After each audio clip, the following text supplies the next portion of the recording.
Merci beaucoup Rémi André. Prochaine météo avec vous, ce sera tout à l'heure après les infos de 18h.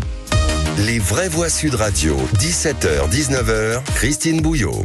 Et c'est parti pour les vraies voix des JO sur Sud Radio, les JO de Paris comme vous ne les vivrez nulle part ailleurs, avec nos vraies voix exceptionnelles, tous membres du collectif des championnes et champions français que je vais vous présenter dans un instant. Au programme ce soir, jusqu'à 19h, nos deux débats. Le premier à 17h30, vous le savez, le relais de la flamme continue son périple aux abords de Paris.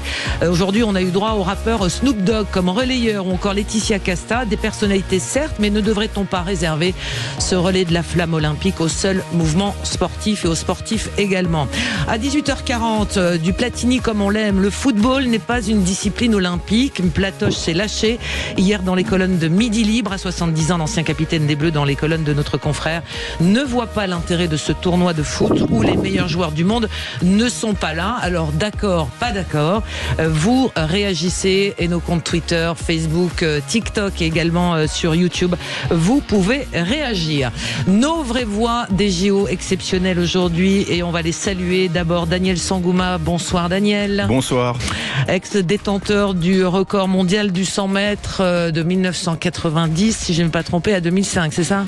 Tu t'es trompé. Je me suis trompé. Le record de France du 100 mètres et le record du monde du relais 4 x 100 mètres. Pardon, allez, on va rectifier. Médaillé de bronze aux Jeux Olympiques de Séoul également. On est en ligne également avec Cathy Fleury. Bonsoir Cathy. Bonjour à tous. Ancienne judokate également, médaillée d'or aux Jeux Olympiques de Barcelone, qui est à distance avec nous. Et puis, depuis ces Pyrénées, c'est Marion Cligné qui est en ligne avec nous. Bonsoir Marion.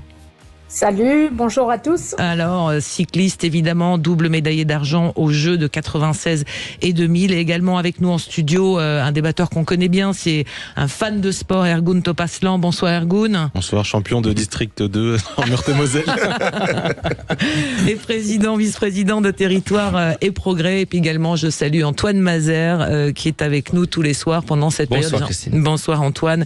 On va vous retrouver dans un instant. On salue également notre auditeur du jour qui nous rejoint, qui va nous accompagner sur cette première heure. Est-ce qu'il est pas tout à fait là? On va le retrouver dans un instant.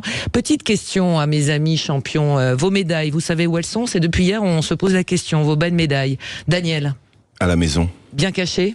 Non, pas très bien caché, mais dans son écrin. Voilà. Cathy, les médailles. Pareil, à la maison, elle est pas cachée. Elle est dans une bonbonnière. Ah, voilà. Il faut trouver la bonbonnière. Et Marion? Médaille olympique sur une étagère dans le salon, et tous les médailles mondiaux et français sont autour du cou d'un grand nounours. Les médailles et les maillots. Les médailles et les maillots. Allez, on va faire un petit coucou à notre auditeur du jour. C'est Vincent qui nous appelle de Seine-Saint-Denis. Bonsoir Vincent. De Saint-Denis. Oui, bonsoir Vincent. Bonsoir Vincent. Bienvenue dans ces vraies voix des JO avec cette pléiade de stars du sport français. Saint-Denis, vous avez vu passer le relais de la flamme aujourd'hui, non? C'est pas ça? Alors malheureusement, je suis pas sorti aujourd'hui, mais oui, je pense qu'il est passé sur Saint-Denis, oui. Ah, c'est ça, effectivement, il va passer vendredi. Juste avant, c'est le dernier relais. C'est le dernier vendredi. J'ai encore le temps d'aller le voir. Voilà, exactement. Vous aviez un coup de cœur, Vincent? Oui. En fait, les JO 2024, je trouve ça plutôt pas mal pour le coup de cœur, parce qu'en fait, ça met en avant, pour l'ouverture, Paris et la France. Donc, là, on va voir Paris comme on l'a jamais vu au niveau des installations sportives. Et c'est plutôt pas mal. On va être vu par pas mal de monde entier. Ouais, vous trouvez que c'est quand même quelque chose. La fièvre monte, quoi qu'on en dise, aux esprits chagrins. Oui. Ça monte, ça commence à titiller les fans de sport, mais pas que de sport. Daniel, vous êtes arrivé quand sur Paris? Il y a pas longtemps. Je suis arrivé il y a une semaine. Une semaine. Et cette fièvre, on la sent? Vous la sentez? Je sens surtout la fièvre des gens qui sont coincés. Oui, un peu coincés dans les voitures. Ça, quand je marche un peu dans Paris, je vois les queues de voitures, suite à des barrages, des machins pour protéger un peu la bulle du défilé là, le long de la Seine. Donc ça oblige les véhicules à faire des détours, détourner dans tous les sens. C'est un peu compliqué, je crois. Mais oui, autrement, ça c'était pour l'aspect rigolo. Mais oui, je crois crois que hier, par exemple, j'étais porteur avec mon collègue, mon coéquipier Jean-Charles, au Centre national du rugby à Marcoussis, et on a vu la ferveur, effectivement, un public très très très très nombreux, beaucoup d'enfants qui avaient les yeux qui pétillaient, les adultes aussi, donc oui, la ferveur monte. Alors, pareil, Marion, cette ferveur, alors on sait là, si vous nous regardez sur YouTube, on voit que vous êtes depuis vos Pyrénées adorées, parce qu'il faut continuer de rouler chez Marion Cligné, on peut pas s'arrêter, c'est ça, de faire de la montagne. Est-ce que là aussi on commence à en parler des JO, est-ce que autour de Soins on s'y intéresse, ou vraiment ça va être le coup d'envoi avec peut-être les compétitions de rugby dès demain, Marion? Oui, non, il y a beaucoup de gens qui en parlent. Il y a Argelès-Gazost a fêté leur équipe de rugby l'autre jour, donc tout le monde me posait des questions sur les JO et comment ça va se passer. Donc oui, on le sent ici aussi que ça monte. Et il y a beaucoup de groupes de cyclistes qui vont attaquer l'école, et il y en a toujours qui parlent ou du Tour ou des JO. Donc on sent que ça intéresse tout le monde. Et Cathy, on vous pose des questions aussi? On dit alors vous allez les suivre? Ouais. Oui, bien évidemment, mais c'est vrai que moi j'habite à Gaillac, voilà, et en ce moment c'est les apéros-concerts. Je crois qu'on attend vraiment le démarrage, voilà. C'est comme ça qu'on va suivre les JO. Vincent, vous, depuis Saint-Denis, vous avez prévu d'aller voir des compètes, de faire quoi pour suivre, ou c'est que la télé? Alors ça sera que la télé, malheureusement, parce que les billets ont été assez durs à avoir, quoi. Et les prix aussi ont été assez faramineux. Vous avez des compétitions, je voulais aller voir, mais bon, c'est vrai que les prix sont assez chers. Donc ça sera la télé. À Saint-Denis, il y a le Stade de France qui est à côté, et j'ai vu récemment qu'il y avait encore des places à 24 ou 25 euros, je crois. Mais je vais aller voir. Ouais. Allez-y, en faites un tour, parce qu'il y a encore des places à vendre, et il y a des épreuves qui sont encore accessibles à des tarifs corrects. Okay, oui. Notamment le rugby à 7 féminin, il reste encore des places pour aller voir les filles. Comment ça, il reste des places pour les filles? Eh ben, il en reste encore. Un petit peu. Marion, il reste encore des places pour les matchs de rugby féminin, c'est pas possible. Surtout qu'on a une belle chance de médaille avec l'équipe de France. Ergun, vous allez voir quelque chose, des compétitions, pas du tout? Pas encore prévu, on espère avoir un miracle et espérer voir du basket avec des amis, mais on attend que le miracle se produise. Basket masculin? Ouais. C'est vrai que ce soit un peu ce qu'on appelle les Américains ont sorti la Dream, donc ça fait rêver là. Et ben justement, on va en parler dans un instant des Américains et de leurs stars, avec dans le premier débat, on le sait, Snoop Dogg, qui est la grande star américaine, qui vient avec la chaîne NBC, puisqu'il fait partie de ceux qui vont commenter notamment le basket américain, qui a été un des porteurs de la flamme aujourd'hui, mais il n'y a pas eu que lui, il y en a eu toute une flopée de personnalités qui ne sont pas du monde du sport, mais qui ont fait partie de ce relais. À 17h30, on se posera la question, est-ce que c'est logique d'ouvrir comme ça ce relais de la flamme olympique, ou il aurait fallu le laisser avec le mouvement sportif dans son ensemble. Vincent, on vous retrouve tout à l'heure en tant qu'auditeur. Merci à vous. Et on a les 3 mots du jour. Antoine, aujourd'hui? Jupe, Andy Murray, Céline Dion. Ça promet. Allez, à tout de suite sur Sud Radio dans les vraies voix des JO. À tout de suite. Sud Radio. Sud Radio. Parlons vrai. Parlons vrai. Sud Radio. Parlons vrai. Les vraies voix Sud Radio, 17h, 19h, Christine Bouillot. Avec nos vraies voix des JO aujourd'hui du collectif des championnes et champions français, Daniel Sangouma, ex-détenteur du record de France du 100 mètres et médaille de bronze aux Jeux Olympiques de Séoul. On a Cathy Fleury également qui est avec nous, ancienne judokate, médaillée d'or, championne olympique, on va dire direct, championne olympique à Barcelone, Marion Cligné, double médaille d'argent en cyclisme aux Jeux de 96 et 2000, Ergun Torpaslan, vice-président de Territoire de Progrès, et donc Antoine Mazère. Dans un instant, on reviendra sur ce parcours de la flamme, parce que on arrive quasiment au terme. Vendredi, cette flamme va rejoindre la cérémonie d'ouverture. On ira jusqu'au bout. Est-ce que ce parcours vous a justement enjoué, et les personnalités qui ont été les relayeurs, il y en a eu 15 000. Est-ce que vous trouvez normal qu'on ait ouvert à d'autres personnalités que le mouvement sportif? Mais tout de suite, ce sont les 3 mots d'Antoine Mazère. Les vraies voix Sud Radio. Les 3 mots, Antoine. On commence par la jupe. De la musique. Un petit peu de musique, mais c'est vrai que cette jupe qui était plutôt réservée par les créateurs aux athlètes femmes, mais que pourrait porter un athlète français, c'est Sacha Zoya, engagé, pas facile à dire. Pas facile à dire, Sacha Zoya. Sacha Zoya, engagé sur le 110 mètres haies, champion de France récemment, grande chance de médaille. Sacha Zoya, et voulant casser un petit peu les codes à travers ce geste, il était hier soir dans la série Au cœur des Jeux sur France 2. Le Français s'est démarqué dans une séquence où il essaye sa tenue destinée à la cérémonie d'ouverture des Jeux Olympiques. Voulant tout tester, Sacha Zoya a demandé à essayer une jupe. Si les femmes, ils ont le droit de mettre le pantalon, les hommes, ça pourrait être bien aussi s'ils peuvent avoir le choix de mettre les jupes. 2024, on peut mettre tout. Il n'y a pas de homme-femme dans la mode maintenant. Donc les essayages ont été plutôt concluants pour l'athlète. Il nous donne rendez-vous vendredi pour découvrir cette jupe portée lors de la cérémonie d'ouverture. Alors, les Écossais portent bien des kilts. Marion, ça vous choque, Marion Cligné ? Non, pas du tout. Et je trouve, je sais pas, moi je vais faire le tour d'Écosse en septembre en vélo, goûter des whisky et mater les jupes, justement, les kilts. Voilà, pourquoi pas. Cathy, un homme qui porte une jupe à la cérémonie d'ouverture, why not ? Non, moi je suis pour les kilts. Je viens de me faire la série Outlander, là, je trouve ça très clair. Alors Daniel, parce que un athlète qui se démarre comme ça, ouais. Moi je suis pas contre non plus, étant donné que vous avez des pays quand ils défilent, qui portent leur tenue traditionnelle. Ce sera pas l'Écosse en tout cas, mais dans les pays du Sud, il y a des îles qui portent des tenues avec des grands pagnes un peu dans ce style-là aussi, donc why not? Ergun, ouais. Why not? Surtout qu'on a une très belle gamme de vêtements pour nos sportifs. C'est vrai qu'elle est belle. Elles sont magnifiques, donc on verra ce que ça va donner à l'image. Il paraît, Antoine me disait en antenne, il y a que les chaussures qui sont pas top. Ouais, c'est un petit peu ça qui ressort un petit peu les après, chaussures. Ils vont pas marcher, ils sont sur des bateaux, donc ils vont pas défiler. Non, mais c'est vrai que pour aller jusqu'à la cérémonie, s'ils ont des médailles par exemple, ils vont devoir porter ces chaussures-là lors de la cérémonie des médailles. Donc. Bon, on fournira les pansements. On fournira les pansements, vous inquiétez pas. Le deuxième mot. Andy Murray, c'est une véritable légende du tennis mondial qui prendra sa retraite après les Jeux Olympiques de Paris 2024. Le Britannique Andy Murray, double champion olympique à Londres et à Rio, a annoncé ce matin sur son compte X qu'il arrêtera le tennis après l'Olympiade parisienne. Pour sa 5e sélection pour les Jeux Olympiques, Andy Murray sera aligné en simple et en double messieurs avec son compatriote Dan Evans. Donc c'est une grande légende qui va dire au revoir à Paris. Il va y avoir du beau monde, Porte d'Auteuil visiblement, pour ce tournoi de tennis. Là, il n'y aura pas que sur le tournoi de tennis, parce qu'il y aura également Céline Dion, peut-être. Bon voilà. On vous l'a mise pour l'avoir toute la nuit et toute la soirée dans la tête. C'est fait exprès.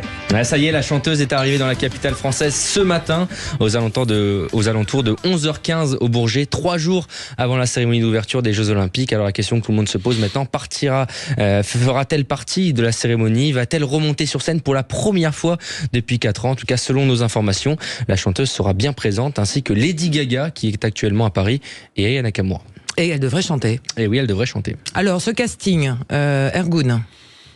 Il fait rêver, surtout qu'il y avait eu des séquences et des images terribles de Céline Dion qui vivait une petite crise épileptique, si je ne me trompe pas, il y a quelques mois. Donc la revoir sur une scène pour cette cérémonie, ça serait quelque chose d'assez magique et dans la continuité un peu de l'histoire qu'elle peut avoir. Sur la musique, ce casting, mesdames, Cathy Fleury.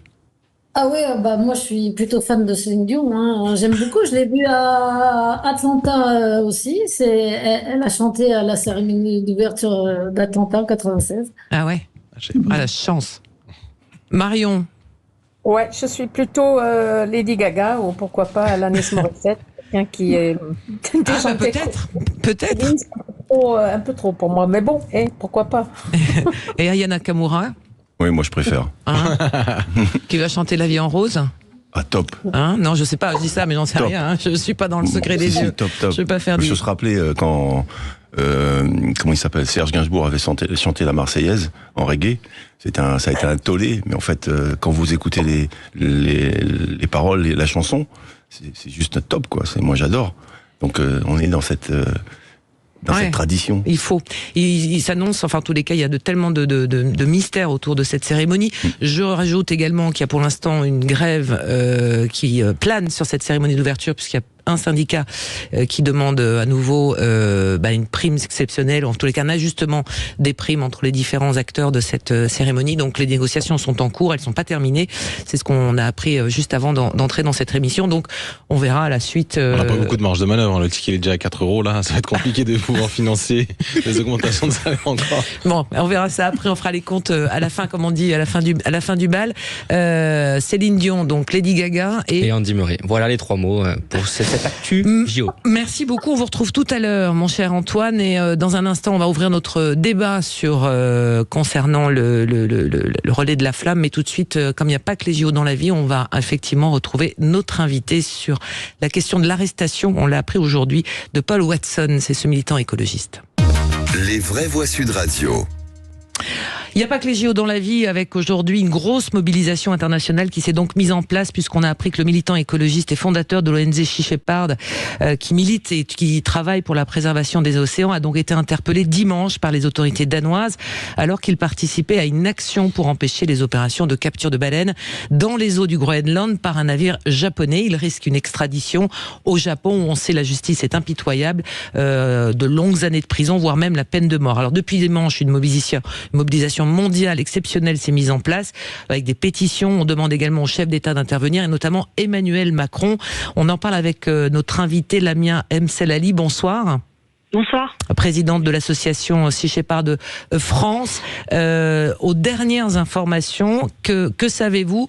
Où se trouve et dans quelle situation se trouve Paul Watson? Alors, il est au centre pénitentiaire de Nuuk. Nuuk, c'est la petite ville au Groenland dans laquelle il a été arrêté. Il a fait une demande en appel pour être mis en liberté sous caution jusqu'au 15 août, date à laquelle la juge du Groenland est censée décider ou non de son extradition au Japon.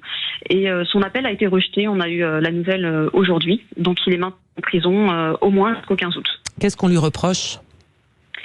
Alors le Japon avait lancé un mandat d'arrêt contre lui en 2012 déjà, sur la base de conspiration d'abordage, c'est-à-dire qu'il l'accuse en fait d'avoir incité le capitaine d'un bateau qui faisait partie de sa flotte à monter à bord d'un baleinier. Je rappelle qu'en fait c'est arrivé dans un contexte de chasse baleinière complètement illégale du Japon dans le sanctuaire baleinier antarctique. Pendant 10 ans de mission, Paul Watson a permis de sauver la vie de 5000 baleines et leurs descendants. Et le Japon a été condamné par le tribunal international de La Haye, donc la plus haute juridiction mondiale, pour braconnage dans le sanctuaire baleinier antarctique. Donc c'est complètement aberrant qu'aujourd'hui ce soit Paul Watson qui est traité comme un criminel et non pas le Japon qui ait à répondre de ses actes. Alors son avocat dénonce un mandat d'arrêt politique et non pas juridique, c'est ce que vous nous dites. Depuis 48 heures maintenant, une mobilisation mondiale se met en place. On a appris qu'Emmanuel Macron s'est donc saisi du dossier, vous confirmez ? Oui, tout à fait. Donc, il y a une pétition qui a été lancée dimanche, adressée à Emmanuel Macron. Il y a déjà plus de 300 000 signatures. Donc, on se réjouit qu'il se soit saisi du dossier. Il est en lien avec les autorités danoises et les autorités japonaises. On sait que le ministre de la Mer, Hervé Berville, s'entretient avec son homologue danois à 18h. Voilà, donc c'est bien qu'il y ait une mobilisation politique. Moi, j'espère qu'il y aura une mobilisation aussi d'autres pays européens, parce que le Danemark est un pays de l'Union européenne, qu'il a des devoirs en termes notamment d'extradition. Et donc extrader Paul vers un pays comme le Japon, qui est condamné par la Cour internationale des droits de l'homme pour le traitement de ses prisonniers, ça serait complètement illégal. Et voilà. Et puis il y a aussi une très belle mobilisation de l'opinion publique. Et ça, c'est aussi très important et ça fait chaud au cœur parce qu'on voit bien que à travers ce qui se passe pour Paul Watson à titre personnel, il y a quelque chose de très important qui se joue sur notre humanité. Donc on poursuit comme un criminel quelqu'un qui finalement n'a fait que sauver des baleines protégées sur le papier et qui est finalement traqué par un État qui se comporte comme un État voyou et qui viole les sanctuaires et les lois internationales. Il y a donc pression très forte sur le Danemark pour ne pas extrader ? Oui, en fait, tout se joue maintenant sur le Danemark. C'est-à-dire que à partir du moment, si jamais Paul Watson est extradé au Japon, ça sera terminé. On n'aura plus de prise sur le Japon. C'est un pays qui est extrêmement fier. Il faut savoir qu'il a un lourd passif avec Paul parce qu'il considère que Paul Watson les a humiliés en Antarctique. Donc ils sont dans une logique là de vengeance. Donc s'il part au Japon, il n'en repartira jamais. Très clairement, il a 73 ans. Donc être incarcéré dans les conditions qu'on connaît au Japon, ça revient à une peine de mort. Le Japon parle parce qu'ils sont sortis des accords internationaux pour la défense de la ressource des baleines, en tous les cas des baleines sur l'ensemble du globe, et des traités internationaux. Parle de sécurité alimentaire et il revendique son droit de pêcher en dehors de ces eaux parce que dans ces eaux la ressource se fait trop rare. Non, c'est ça. Bon, déjà considérer les baleines comme une ressource, ça c'est ce pose qu'ils disent. question. Ouais. Oui, non, mais bien sûr, mais faut savoir qu'il y a 2% des Japonais qui mangent de la viande de baleine et le gouvernement ne cesse de lancer des campagnes marketing justement pour séduire la jeunesse avec les hamburgers de baleine et ça ne prend pas. Il n'y a aucune question alimentaire là-dedans. Heureusement qu'on ne dépend pas aujourd'hui en 2024 des baleines pour se nourrir. Non, là c'est une question de fierté nationale. Hein. C'est un petit groupe de personnes très haut placées au niveau du gouvernement japonais qui s'accrochent à leurs privilèges.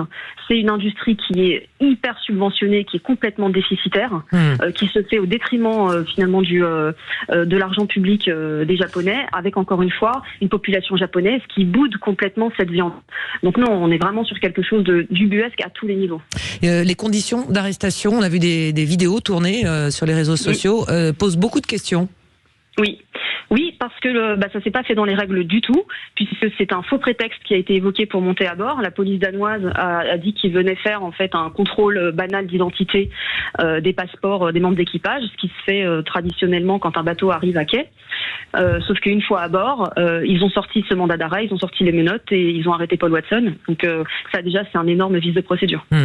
Qu'est-ce qu'on peut faire nous simples citoyens si on est sensibilisés à cette cause? Il y a une pétition, c'est ça sur votre site, Sea Shepherd?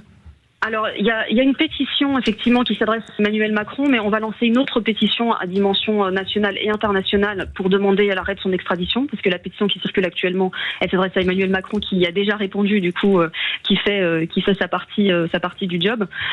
Pour nous soutenir, faut continuer à nous suivre sur les réseaux et se mobiliser quand on va lancer la nouvelle pétition. Voilà, et éventuellement nous soutenir financièrement pour qu'on puisse assurer sa défense. Bien sûr. Merci beaucoup Lamia M. Salali. On voulait effectivement faire ce focus ce soir dans les vraies voix des JO, parce qu'il n'y a pas que les JO dans la vie. La vie continue et pas toujours avec des belles histoires à raconter. On suivra donc l'évolution autour de la situation de Paul Watson, donc le fondateur de Sea Shepherd, qui a donc été arrêté dimanche et qui pourrait être extradé au Japon. Merci à vous. Dans un instant, le grand débat des vraies voix des JO. Dans un instant sur Sud Radio, les people et autres personnalités sur le relais de la femme. Est-ce logique ou fallait-il réserver tout ça au mouvement sportif? On en parle dans un instant sur Sud Radio. À tout de suite. Sud Radio. Sud Radio. Parlons vrai. Parlons vrai. Sud Radio. Parlons vrai. Vraie voix Sud Radio. 17h, 19h. Christine Bouillot. Ce sont les vraies voix des JO ce soir jusqu'à la fin des Jeux Olympiques avec les membres du collectif des championnes et champions français ce soir autour de la table. Encore du lourd, comme on dit dans le mouvement sportif. Daniel Sangouma, détenteur du record de France du 100 mètres, médaillé de bronze aux Jeux Olympiques de Séoul. Cathy Fleury, championne olympique de judo aux JO de Barcelone. Marion Cligné, double médaillée d'argent aux JO de 96 et 2000. C'est du cyclisme évidemment. Ergun Torpaslan, vice-président de Territoire de Progrès. Fan de sport, Ergun? Toujours. Toujours. Très grand fan, ouais. Très grand fan. Allez, dans un instant, puis Antoine Mazer qui est là et qui prépare son quiz, donc ça sera tout à l'heure. Mais tout de suite, c'est notre premier débat. Les vraies voix Sud Radio, le grand débat du jour. Alors on le sait, il y a des personnalités comme Snoop Dogg qui vont être relayeurs de la flamme. C'est vendredi, il y aura Laetitia Casta, mais il y en a eu tellement d'autres, on pourrait faire effectivement une liste très très longue. Cette flamme olympique qui actuellement fait le tour de Paris avant de rejoindre la cérémonie d'ouverture vendredi soir, tradition qui doit être ou pas réservée au seul mouvement sportif, ou est-ce normal de l'ouvrir aux personnalités de la société civile, à des anonymes, à des gens qui sont célèbres, des influenceurs, et on en a vu quelques-uns pendant ce périple depuis le 8 mai et que la flamme est arrivée à Marseille. Vous pouvez voter sur notre compte X, j'allais dire Twitter, X Antoine, et ça dit quoi? Exactement, on vous pose la question sur la page X Sud Radio, et d'ailleurs vous pouvez réagir également. Doit-on réserver le parcours de la flamme olympique aux sportifs? Et la réponse égale que aux sportifs bien sûr, et la réponse est oui à 85,3%. Alors honneur aux dames, Cathy Fleury, est-ce que le fait ce parcours de la flamme, il est passé dans le Tarn, vous êtes à Gaillac, je le rappelle, c'est là où vous vivez aujourd'hui, il est passé dans le Tarn, ce relais de la flamme, si je ne m'abuse? Non, je crois pas qu'il soit passé dans le Il n'est Tarn. pas passé, hein. Non, il n'est pas passé dans le Tarn. Il est passé à côté. Il est juste passé à côté. Oui, c'est à côté. Bon, ça vous choque ou pas? Ça vous choque toutes ces personnalités qui ont pris Ah non, mais pour moi, c'est un hold-up. Hein. On s'est fait braquer, c'est très clair. Voilà. Carrément. Il n'y a pas d'autre. Ah oui, oui. Ouais. Et est-ce que vous, Cathy Fleury, championne olympique, vous avez été sollicitée pour être porteuse de la flamme? Oui, après tout le monde. C'est-à-dire qu'on m'a envoyé un listing avec ce qui restait, donc j'ai décliné parce qu'en plus, c'était tout à mes frais, un déplacement. Si j'avais de l'hébergement, c'était aussi à mes frais, donc j'ai décliné, voilà. Tout simplement. Ah, c'est comme ça qu'on traite une championne olympique alors que les Jeux sont en France, Ergun?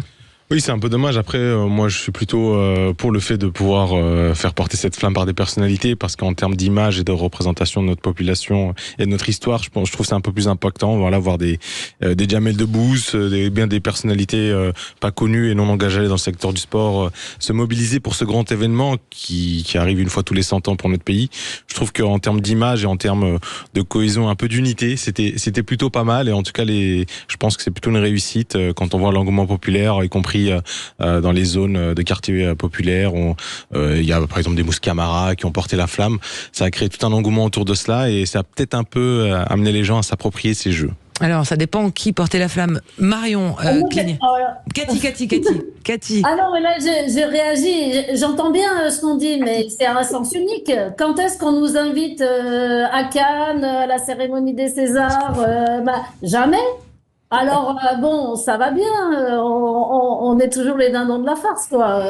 Je veux dire, on a le sport, on va dire amateur.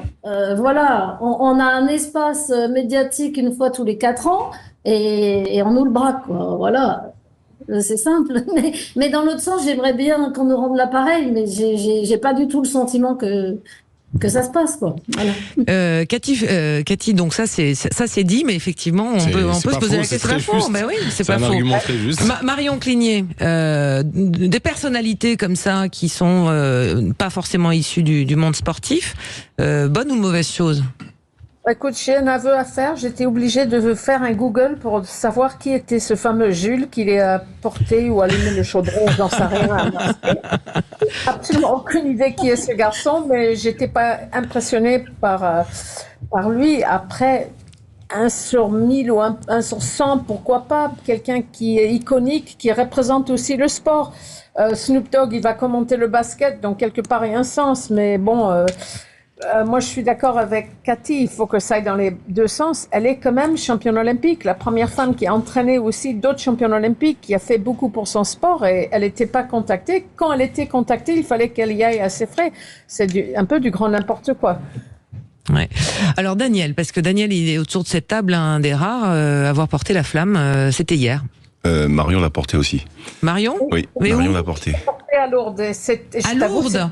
Oui, à Lourdes, c'était magique. Moi, j'habite pas loin de Lourdes. C'était un moment magique. La personne qui m'a donné la flamme était en chaise. Il va faire les Paralympiques en badminton. Et franchement, il pleuvait des cordes. À 7h30 du matin, je me suis dit, les routes vont être vides, mais il y avait un full énorme. C'était vraiment chouette. Oui, Daniel. Donc c'était hier à Marcoussis. C'était hier à Marcoussis et moi, la personne qui me l'a donné, c'est une amie de Cathy. C'est Frédéric Jossinet. Ah oui. Fred Jossinet qui est super sympa, on s'est connus à l'INSEP donc il y a quelques années.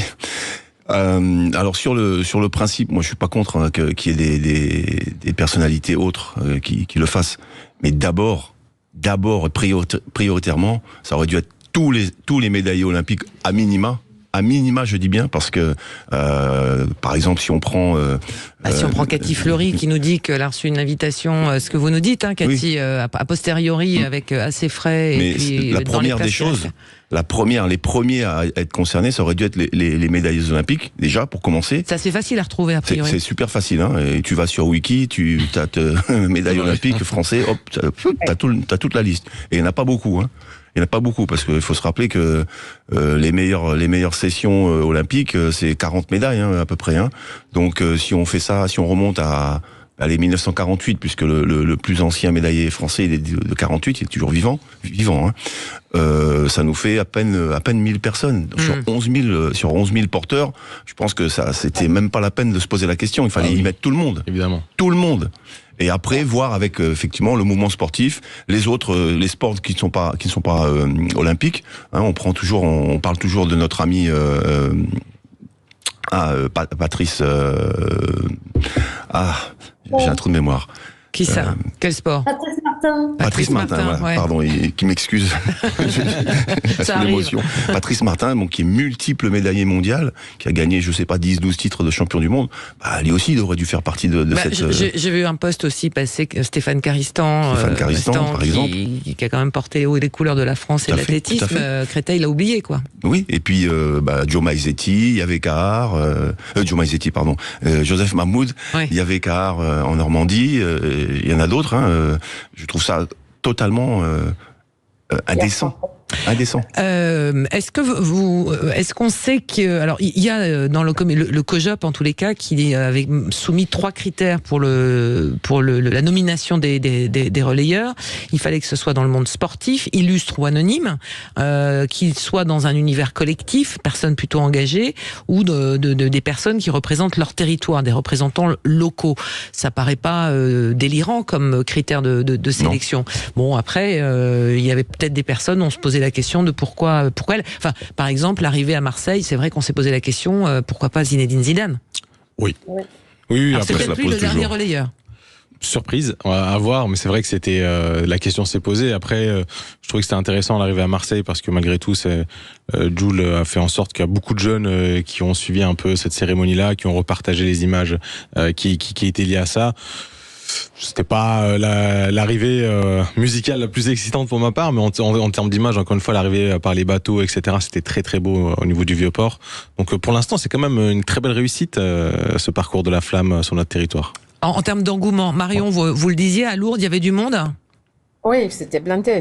Il y avait des jeunes groupes qui faisaient des danses, des choresses sur le parcours. C'était marrant, bon enfant. Et il pleuvait. Et on ne sentait pas la pluie. C'était magique. C'était miraculeux, je dirais, sans faire de jeu de mots. Oui, voilà. Il y a Bernadette qui pleurait, donc on ressentait.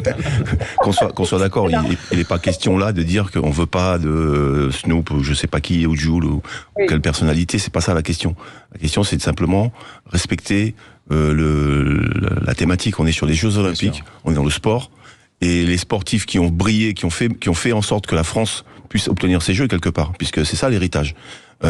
Tous ces anciens sportifs 84, 80, 1980 et autres qui ont brillé, qui ont ramené les médailles pour la France, eux-mêmes n'ont pas été invités. Je pige pas là, je comprends pas. Cathy, Cathy Fleury, championne olympique, hein, je le rappelle, quand on vous sollicite a posteriori, on vous dit quoi? Désolé, on vous a oublié, ou c'était quoi? C'était tiens, finalement vous seriez pas disponible? C'était quoi la tournure de l'invitation? Oui, c'est ça en fait, c'est qu'on m'a envoyé les places qui restaient et de fait en fait quand on me l'a envoyé, la flamme était déjà passée à Toulouse quoi, donc voilà quoi. Il fallait soit que je prenne ma voiture, soit que je prenne le train, soit que voilà, enfin bon. Je veux dire, à un moment, c'est pas que je sois spécialement fière, mais bon. Quoi quand même? Si, quand même. Ça renvoie quoi? C'est que j'ai été médaillée olympique et on n'est même pas fichu de championne olympique. Championne olympique, hein, je me souviens très bien. Et quoi? On ressent quoi? On se dit, on n'est même pas fichu au moment où on a les Jeux en France, de se souvenir que j'existe, même si j'ai quitté Paris? Ouais, c'est ça en fait. Moi, je pensais quand même représenter un petit morceau, un tout petit débris du sport français. Voilà. Non, débris, c'est un peu péjoratif, mais voilà, une petite pièce du sport français. Et en fait, voilà, non, non, pas pour au niveau, on va dire, national. Pour mon sport, évidemment, voilà, je reste. Parce que j'ai aussi été la première Française, en fait, championne olympique. Voilà, donc, bon, quoi qu'il en soit, l'important, c'est que je l'ai été et que c'est vraiment une satisfaction personnelle. Mais ouais, je vais pas dire que je suis pas un peu déçue. Bien sûr que je suis un peu déçue. C'est normal. en tant que sportif, que personne qui a fait monter le drapeau. Je m'attendais effectivement à être sollicité, mais bien en amont, quoi. Voilà, tout simplement. J'ai un pote. Et c'est pas du tout le cas. Et je suis vraiment très étonnée parce que quand on voit tous les sportifs qui font partie de l'organisation, là, qui font partie de Paris 2024, voilà, je on aurait pensais espéré mieux. Bah oui. Qui est forcément. Enfin, c'était une évidence, quoi. Et en fait, il y a eu un loupé là, quand même. Il n'y a pas de loupé. Il n'y a eu pas qu'un en plus. Hein. Malheureusement. Oui, parce que c'est assez facile de prendre la liste de tous les médailles olympiques, puisque ce sont les JO, et d'envoyer un mail à tout le monde, et puis de programmer tout ça. Oui, alors c'est une réussite quand même, malgré tout, c'est ce qu'il faut dire. Oui. En termes de public. Oui, ça mobilise.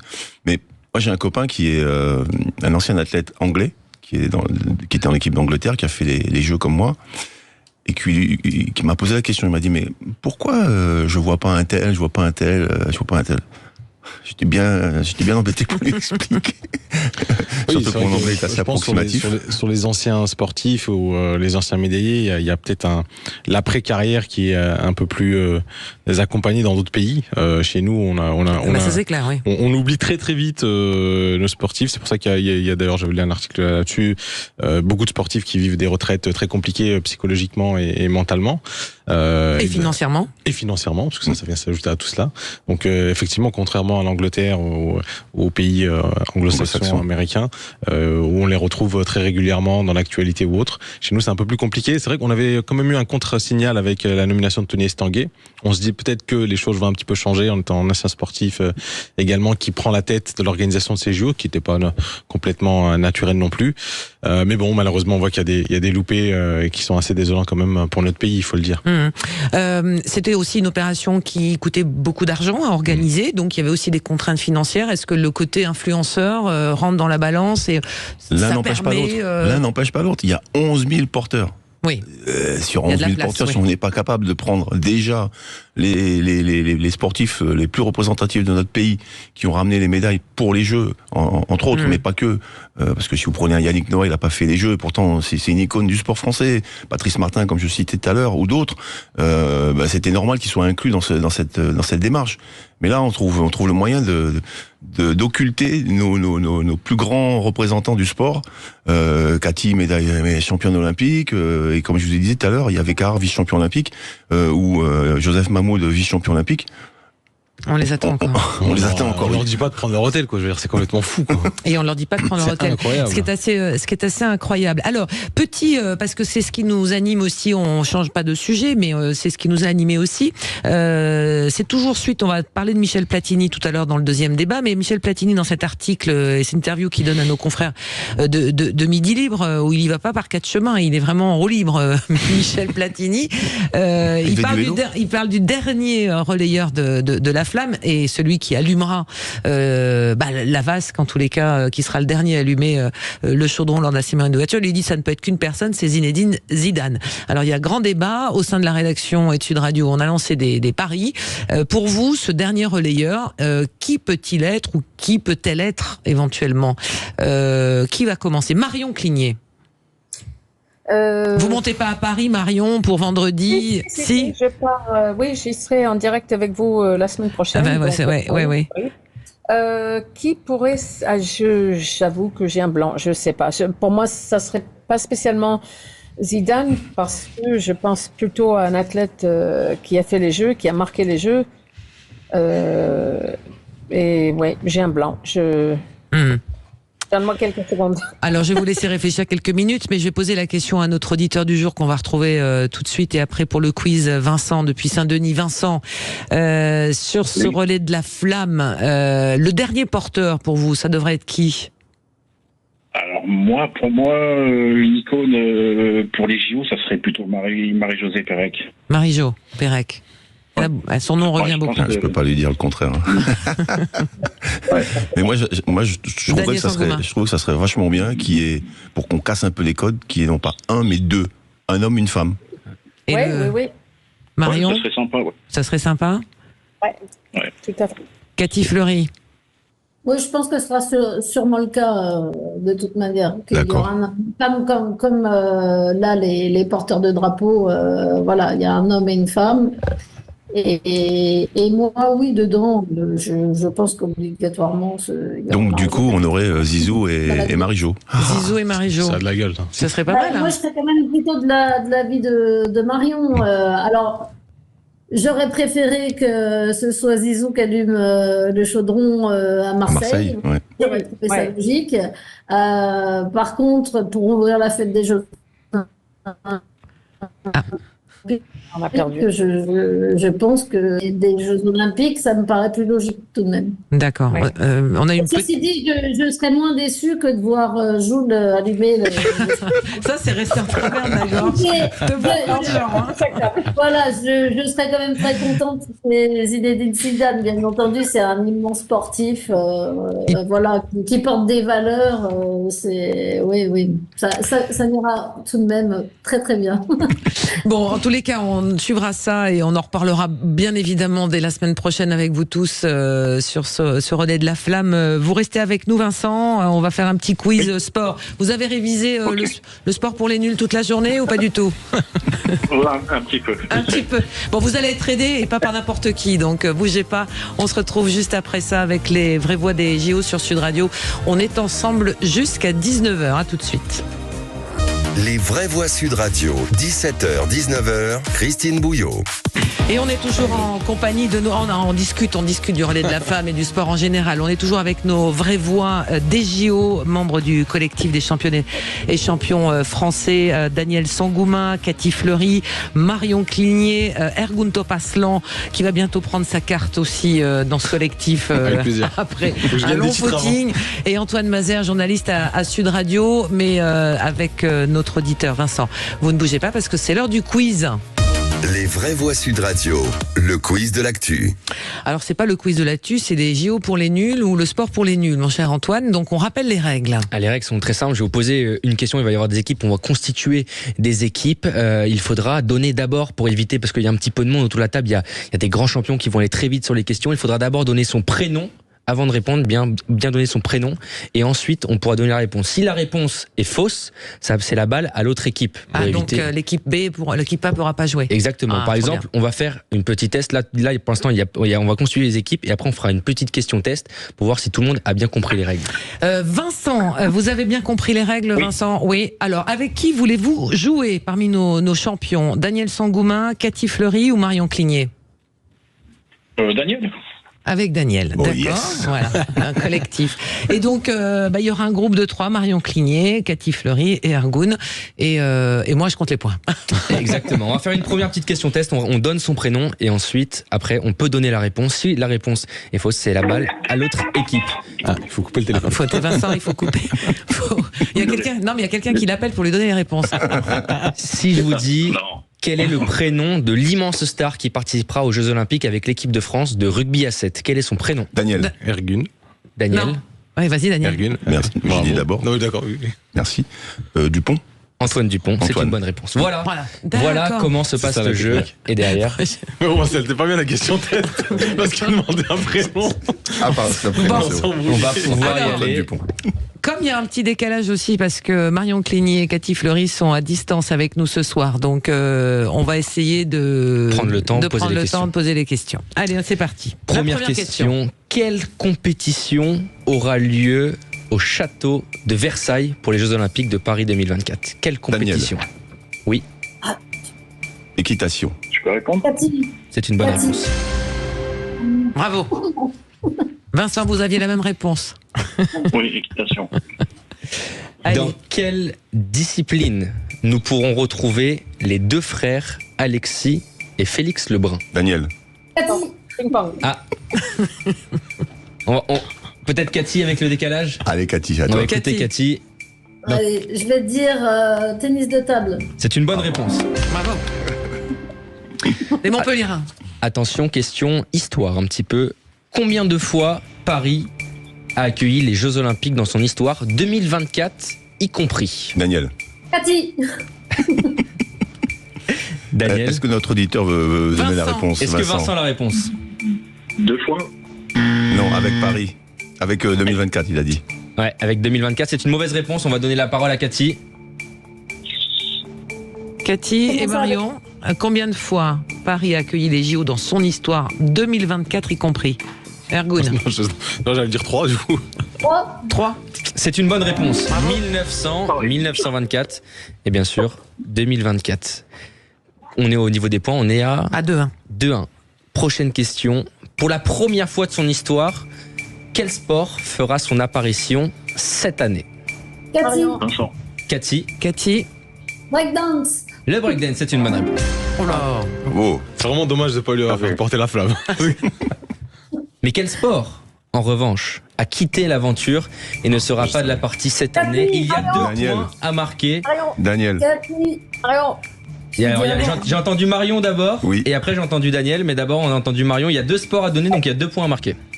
Karaté. Le karaté, c'est une bonne réponse. Et le deuxième sport, Marion? Ah, il y avait 2. Ah, oh, ah.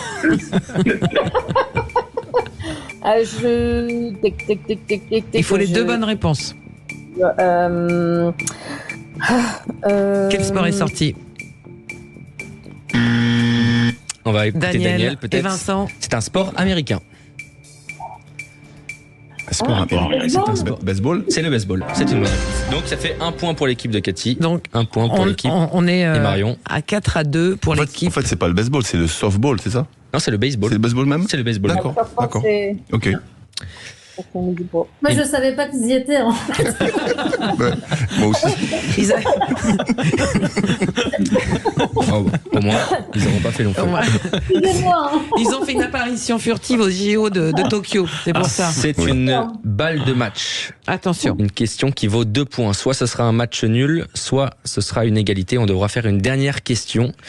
C'est une question actualité. Quelle partie du corps s'est fait amputer le hockeyeur australien pour pouvoir participer aux Jeux Olympiques? Marion et Cathy. Un doigt. Et c'est un doigt, c'est une bonne réponse. Bravo. Et Bravo, victoire. les filles. Alors là, Bravo. Bravo. Ça y est, Même Marion. à distance, il y a du Non, mais répondant. parce qu'on s'est un peu vengé. Hein. Je veux quand même préciser, parce que l'auditeur qui joue, on a eu l'impression de se retrouver dans les équipes de foot quand on était à 2. On a choisi les gars en premier et les filles en dernier. Et ben voilà. Vincent, vous auriez pu choisir une des filles. Ça les a vexées, du coup elles se sont vengées. Ouais, voilà. Bon, Vincent, on vous remercie, on vous libère pour ce soir et pour ce quiz. Merci à vous, Merci à et vous. bon JO. Vous avez des sports de prédilection, parce que souvent on a des compétitions qu'on veut absolument pas rater. Alors moi, il y en a un, mais je crois qu'il n'y est pas cette année aussi, ou je crois qu'il va disparaître, c'est le pentathlon moderne. Ah si, bien sûr que si. Ouais. Si vous dites ça à Sébastien Delaine, il va pas être content. Hein. Qui va venir ici dans Notre cette double émission? champion du monde, là, il va. Si. Il y a le pentathlon, et en plus on a des chances de médaille. Mais par contre, c'est à partir de 2028 qu'il ne sera plus qu'il ne sera plus au JO. Ah, ouais, vous avez raison, Vincent. Los Angeles. Effectivement, c'est en sursis. Il y a des. C'est ça. C'est dur, hein, ça, quand on est athlète et de voir que sa discipline disparaît du jour au lendemain. Surtout que Hein, Vincent? c'est une des disciplines originales des Jeux Olympiques. Tout à fait. Le pentathlon moderne, c'est rapide. Avec la lutte Et l'athlétisme. et l'athlète. Exact. Combien de sports d'ailleurs, tiens, autour de cette table, Antoine Mazère, combien de sports au pentathlon moderne? Combien de disciplines? Penta, ça fait combien? 5. Voilà, non mais je pose la question à Antoine. 5. Non mais je cherchais toutes les disciplines. Ouais. Il faut être complet. Il faut être complet. Donc, en tous les cas, merci Vincent, merci d'avoir été avec nous ce soir avec les vraies voix des JO et dans un instant.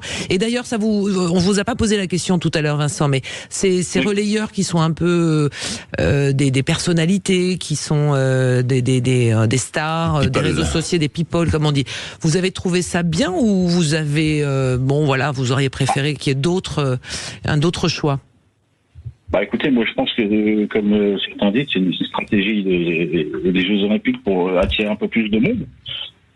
Maintenant, je pense qu'il y en a peut-être un peu trop, quoi. Un peu trop. Faut peut-être mettre un peu plus en avant les athlètes, quoi. Ouais. Bah on l'a vu, on l'a entendu. Merci. Alors, juste une petite précision, pardon. Daniel, j'ai un petit message de Sébastien Delaine. Oui. À Los Angeles en 2028, il y aura le pentathlon. On est soulagés. Vous voyez, Vincent. Mais il y aura plus l'équitation, c'est bien ça? Il y aura une discipline en moins. Il y aura une discipline en moins, c'est ce que me dit Maxime. Le pentathlon alors. Ou alors ils vont changer un petit peu la formule. D'accord. Bon, écoutez, vous savez pentathlon moderne. Vous savez quoi, Sébastien Delay, il va venir dans cette émission, il va tout nous expliquer dans pas longtemps. Donc on sera aux premières loges. Merci Vincent, vous embrasse du côté de Saint-Denis. Bon JO à vous, profitez bien, soyez fidèles à Sud Radio. On va continuer comme ça dans un instant. On va retrouver nos vraies voix des JO avec dans cette deuxième heure ce débat autour de la place du football, puisque demain démarre 2 disciplines, le rugby à 7 et le football. Le handball, ça va commencer en plus jeudi. Mais dans ces sports co, Michel Platini considère que le foot n'a pas sa place. Ça n'est pas un sport olympique. On envoie les équipes B, C ou D, dit-il.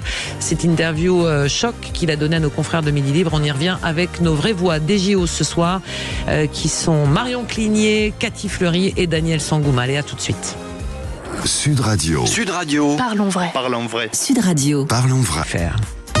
Les vraies voix Sud Radio. 17h, 19h. Christine Bouillot. Et c'est la deuxième heure des vraies voix des JO avec les membres du collectif des championnes et champions français. Ce soir, autour de la table, Daniel Sangouma, ex-détenteur du record de France du 100 mètres, médaillé de bronze aux Jeux de Séoul. Cathy Fleury, championne olympique de judo à Barcelone. Marion Cligné, double médaillée d'argent aux Jeux de 96 et 2000. Également avec nous pour débattre, Ergun Topaslan, ancien vice-président de territoire de Progrès. On est d'accord. Et puis Antoine Mazer qui est également avec nous pour parler des différents sujets, faire un point également sur les sondages, parce que dans un instant on va évoquer la place du football dans les Jeux Olympiques avec cette sortie de Michel Platini qui considère que le foot n'a pas sa place aux JO. On envoie les équipes B, C et D. Ça n'est pas un sport olympique et donc ça l'énerve considérablement notre ami Michel. Qu'est-ce qu'on dit sur les réseaux ? Exactement, on est plutôt de l'avis de Michel Platini. C'est un non à 77,6% pour l'instant. Est-ce que le football a sa place aux Jeux Olympiques? En même temps, c'est un des sports les plus regardés au monde, donc est-ce que ça serait exclure tous les gens qui le pratiquent aussi? C'est la question que l'on se posera tout à l'heure à partir de 18h30-35. Avec vous également, vous pouvez réagir. Mais tout de suite, on va retrouver notre City reporter des JO. Les vraies voix Sud Radio. Alors tous les jours, des centaines de milliers de spectateurs devront se déplacer en Île-de-France. Tram, bus, métro, RER. L'Île-de-France, figurez-vous, va devenir le réseau de transport le plus dense au monde à partir de vendredi, pendant toute la durée des compétitions. Pas moins de 9 millions de voyageurs, avec des points d'entrée que seront les gares de Paris, mais également les aéroports. Clément Arion, bonsoir Clément. Bonsoir Christine, bonsoir à tous. Alors ce soir justement, vous passez votre soirée du côté de Orly. C'est une porte d'entrée à la fois pour les spectateurs mais aussi pour les athlètes, et comprendre ce qui est prévu pour leur accueil, Clément. Eh bien, les indications Paris 2024 sont partout, Christine. Ici à l'aéroport d'Orly, de nombreux volontaires sont là pour accueillir les touristes. Au total, c'est 5000 personnes qui sont mobilisées pour faciliter la vie et assurer la sécurité des visiteurs. Dans les transports franciliens, ce seront plus de 500 à 600 000 usagers en plus par jour pour les Jeux Olympiques. Et c'est l'équivalent d'une journée d'hiver sur la fréquentation dans les bouches de métro. Et puis une application Transport Paris 2024 a également été créé pour l'occasion. 15% d'offres de transport en plus qu'une journée classique en été à Paris. Et puis ici à Orly, vous l'avez dit, c'est le point de départ de cette ligne 14 inaugurée il y a un mois. Elle permet de rejoindre le centre de Paris en 25 minutes et elle relie notamment les sites olympiques de Bercy, Concorde. Elle va également jusqu'au Stade de France et au village olympique à Saint-Denis. Voilà, il y a beaucoup de halls d'accueil, des volontaires un petit peu partout ici à l'aéroport d'Orly pour accueillir tout ce monde. Donc on sent bien qu'on ne peut pas se perdre. Normalement, on peut pas se perdre, en tout cas. D'accord. En tout cas, il y a beaucoup de volontaires avec les gilets et leurs petits maillots roses pour indiquer et pour aider tous les visiteurs qui arrivent. Vous voyez personne se errer en se demandant où est-ce qu'il doit aller. Vous allez donc passer la soirée du côté de Orly et tester cette fameuse ligne 14 qui va amener les usagers, les voyageurs directement dans le centre de Paris. Exactement, je l'ai même prise pour arriver. Écoutez, c'est plutôt express. Allez. C'est ça. On va le dire, c'est plutôt express quand même. Ça va bien. Bon, bonne soirée du côté de Orly pour voir un tout petit peu comment ça se passe, et retour également demain matin dans la matinale avec Laurie Leclerc et Benjamin Glaise, avec vous Clément Arion sur ces JO. Il va se balader comme ça, notre petit Clément, il a cette chance inouïe sur tous les sites, il va aller à droite à gauche aux compétitions, voir un peu comment ça se passe et nous restituer précisément ce qu'il voit. On va passer tout de suite avec vous à vos coups de cœur et vos coups de gueule. Je ne sais pas s'il y a un jingle, mon cher Max. Oui, on va mettre un petit jingle. Allez. Encore ces stupides actualités. Ça dépend de la masse d'informations. Quand il a rien à dire, il dit rien. Il n'a pas été élevé chez les porcs, excusez-nous. Le tour de table. De l'actualité. Alors on fait le tour de table, vous le savez, tous les jours avec nos vraies voix des JO. On commence... allez, je commence avec vous, Ergun. Oui. Ergun Topaslan, est-ce que quelque chose vous a plu ? J'ai un double coup de cœur. Ça concernait la mise en place des anneaux olympiques sur la Tour Eiffel. Histoire particulière de ma région d'origine, la Lorraine, parce que comme vous savez, la Tour Eiffel a été faite par l'acier de Pompée, donc en Lorraine, de là où je suis originaire. Et la mise en place de ces anneaux a été faite par une entreprise locale, donc ArcelorMittal, qui a été rachetée et qui a mis en place donc tout un procédé pour pouvoir installer ces panneaux à plus de 80 mètres de hauteur. Pour rappel, c'est quand même 400 tonnes qui ont été levées par des grues. Ça s'est fait pendant 2 nuits blanches. Tout cela dirigé par mon ancien professeur d'école d'ingénieur, Père Angèle. Ouais. Donc je le salue. C'est vraiment un coup de cœur, une belle innovation. Surtout que ils ont fait en sorte que dans toute la phase de production jusqu'à la livraison, la mise en place, l'impact carbone soit le moins important aussi. Évidemment, c'était pas uniquement ça. Il y a eu aussi la mise en place de l'Agitos, comme on dit sur l'Arc de Triomphe, qui est le logo des Jeux paralympiques aussi, qui a été fait en parallèle par cette entreprise de Lorraine. Donc la Lorraine et la Tour Eiffel et Paris, une histoire qui est rebouclée à travers ces JO. C'est la fameuse séquence qu'on a vue dans l'excellent documentaire de France 2 que j'ai regardé hier soir, où en plus il fait monter donc les anneaux avec un opéra de Puccini, c'est ça incroyable. C'est vrai que ces images sont... Beaucoup d'émotions. Oui. Voilà. C'est un sacré défi technologique. Qui a vu la Tour Eiffel avec ses anneaux autour de cette table, qui est allé devant ? Moi non, j'ai pas encore le temps. Je l'ai vu de loin. De loin. Alors, moi j'ai vu que la Tour Eiffel. On a des superbes images, on voit avec le terrain de beach volley pas très loin. Puis j'ai pas mon QR code, donc je peux pas y aller. Et puis en plus maintenant c'est compliqué là, en ce moment.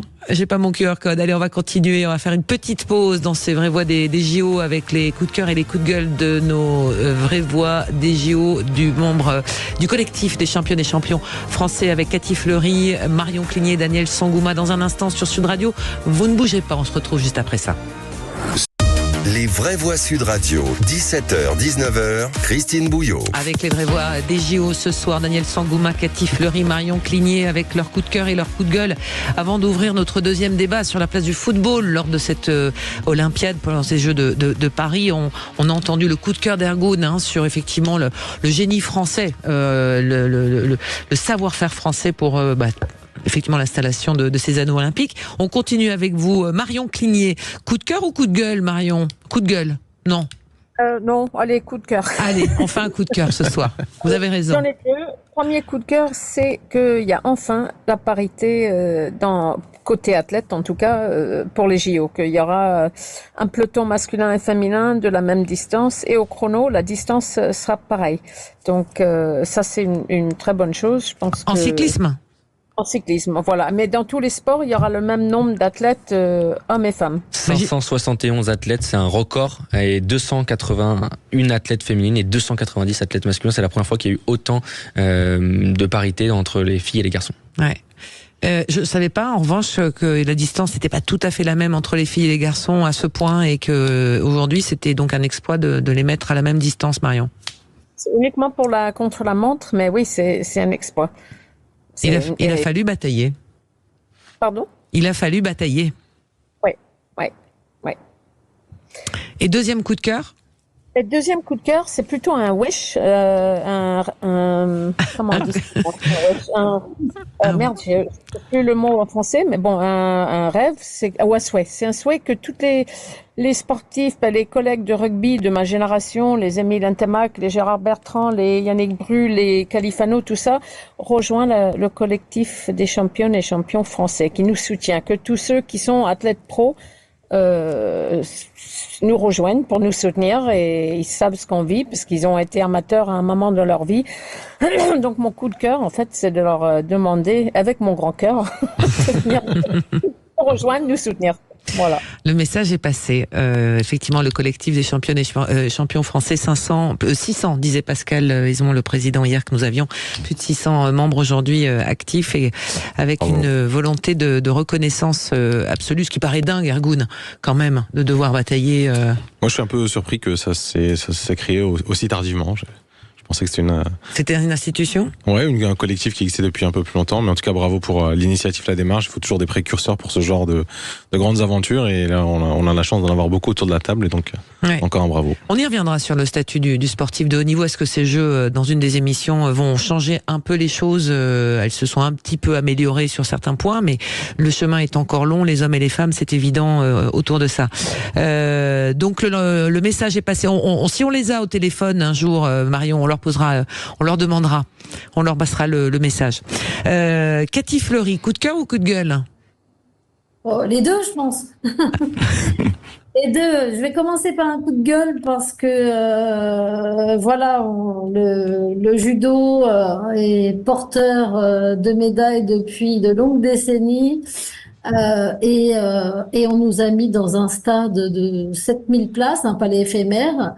On pouvait faire 5 fois ça, tout le monde court après des places, il y a très peu d'élus, et donc peu de gens, trop peu de gens vont pouvoir avoir la chance d'aller voir ces Jeux Olympiques en judo, et je trouve ça vraiment extrêmement dommage.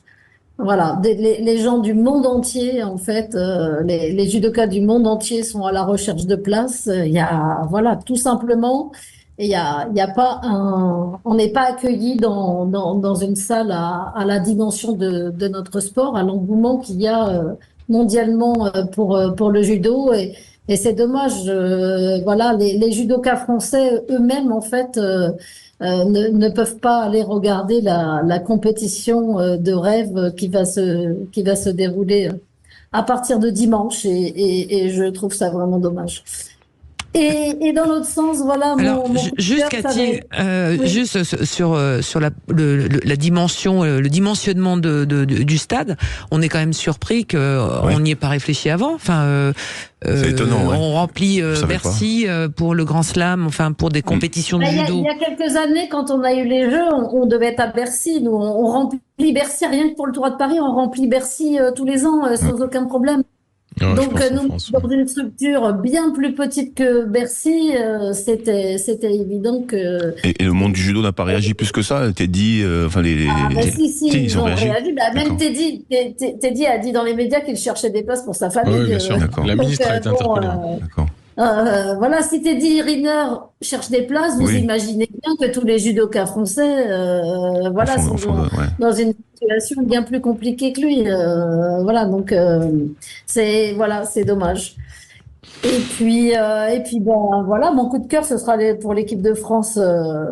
L'équipe de France de judo qui ramène depuis des décennies nombre de médailles et qui va continuer sur la lancée. Et tout particulièrement l'équipe féminine qui est la meilleure du monde depuis maintenant de longues années.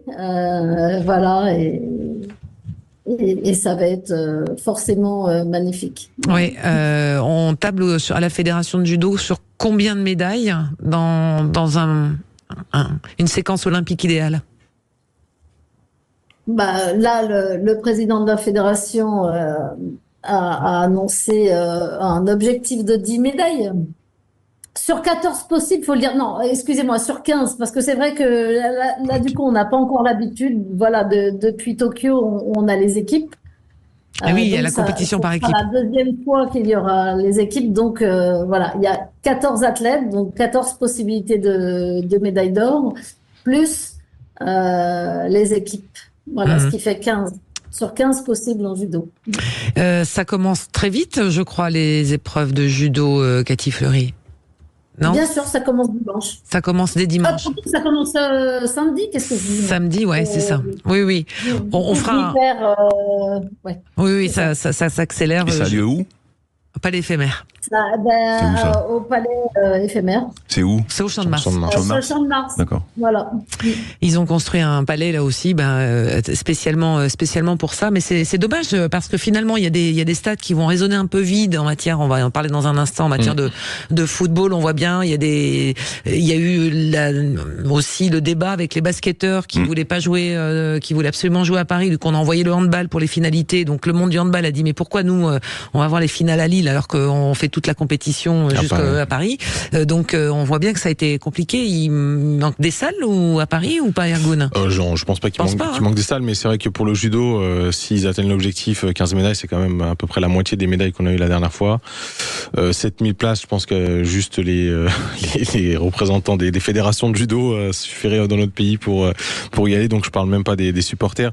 C'est un sport qui est très très populaire dans notre pays. C'est vrai que ça paraît un peu faible quand même, 7000 personnes pour une compétition de judo. Je me souviens pas, à Tokyo, il y avait combien de capacité, Cathy Fleury, sur le judo? Alors évidemment, il y avait le Covid, donc personne, c'était vide. Mais il y avait le Covid, il n'y avait pas de spectateurs. Oui, mais du coup, la salle était à combien en capacité? On était à 15 000 à peu près. Ouais. Je sais absolument pas là. Du coup, vu qu'il y avait pas de vu le sport que c'est au Japon, c'était pas dans un gymnase de quartier. Hein. Non. Il me semblait qu'il y avait un minimum requis au niveau spectateur, qu'il fallait que chaque stade a un certain nombre de spectateurs. C'est pas pour ça qu'ils ont refait la piscine. Oui, certainement. Mais un sport comme le judo, un sport comme le judo qui draine aisément 15 000 personnes à chaque compétition, comme l'a précisé Cathy, à Bercy, ça semblait tellement évident qu'on leur donne une salle de au moins de cette dimension-là. Ouais. Et en plus, c'est des pertes sèches quoi pour les jeux. Il est super bien placé quoi. Oui, peut-être. Mais bon, les images vont être belles. Faut tout avoir. C'est comme l'immobilier, hein. Faut pas vendre de surface si on veut être bien placé. Mais il y aura beaucoup de frustrés aussi. Ouais, oui. Ça reporte effectivement. Il y a des difficultés pour les familles des athlètes en l'occurrence, mais le public aussi, les gens qui vont se déplacer de province et qui espéraient voir au moins une compétition de judo. Et les places sont prises d'assaut. Voilà pour le coup de cœur et les coups de gueule de Cathy Fleury et Marion Cligné. Daniel Sangouma. Coup de cœur, pardon.